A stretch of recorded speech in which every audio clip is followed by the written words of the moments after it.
Hello everyone! Today we'll be doing a body showcase for this little girl. She is a Mizuki, a ball-jointed doll by Villitunes. This little girl supposedly comes in the color candy pink, although she looks quite peachy to me.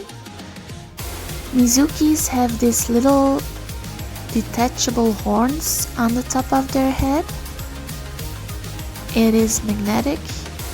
The magnet is visible in the horn, but not on little Mizuki's head. Next we'll have a look at her profile. As you can see, she's quite funny seen from the side, but she totally makes up for that with her cute look from the front. I also adore the little antenna ears little Mizuki has. Her head cap is located on the back, as with most ball-jointed dolls. I'll see if I can get it open so we can have a look inside. As you can see, it attaches with two magnets, one on the top, one on the bottom, one on each side. And here you can also see the S-hook and how I attach the eyes. The head back snaps right back into place due to the magnets. Next we'll have a little look at her body and her arms. Her arms are quite flexible, as you can see. Both arms move in the same manner, there's not much difference. It starts with a little ball, a joint, and on the front joint there's a little ball, and of course the hands are attached with a tiny S-hook. As you can see, she has an adorable heart on the finger of her left paw. Unfortunately, she does not have the same on her other paw, but it's still really cute and beautifully sculpted. Let's have a look at how she moves right now. As you can see, she can bend her arms quite easily. It looks quite nice.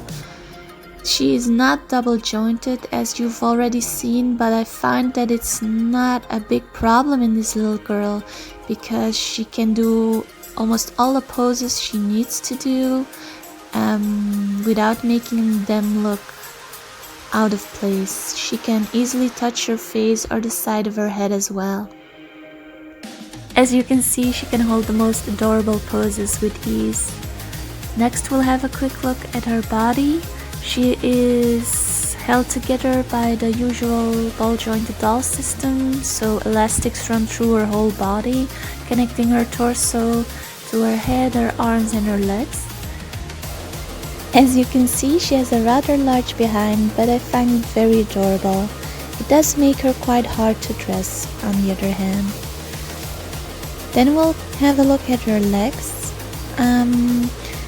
While they look quite strange and take some getting used to for posing, I do like them because they have a lot of flexibility.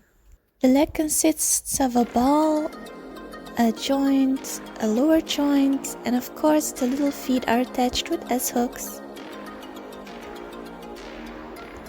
We'll just have a look at how she poses her legs. This is how far up they'll go. As you can see, it's about 90 degrees. Her feet can move quite easily. And this is as far as she can bend her knee.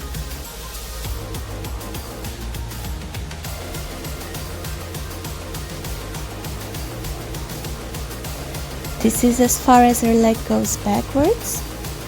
Of course, you can always still bend her knee, and then she'll do the cutest poses. We'll just have a look at her right here. As you can see, there are little hearts on her face up that return in her eyes. We'll try and sit her down. Sometimes this poses a problem if the surface isn't flat. As you can see, her legs are really flexible for such a tiny doll. It makes her hold some really awkward poses, but it's all nice and fluent, so it doesn't bother me at all. Now let's see whether she wants to sit down on this pillow. She sits quite easily if you put her on a flat surface, a hard surface. Depending on what clothing items she's wearing, it could prove to be a little more difficult. As you can see, posing is very easy. There's no strain, there's no pushing joints in any unnatural way that makes you feel scared that they'll break. As you can see, she's really adorable. You could dress her up as a baby, you could dress her up as a more adult version, you could put wigs on these little guys, or just keep them naked and cute as is. They don't have any genitals, so it shouldn't be too awkward for anyone. After all, it's just resin. As you can see, she can also be quite zen in her little Buddha pose. If you have any other questions about little Mizuki, don't hesitate to ask.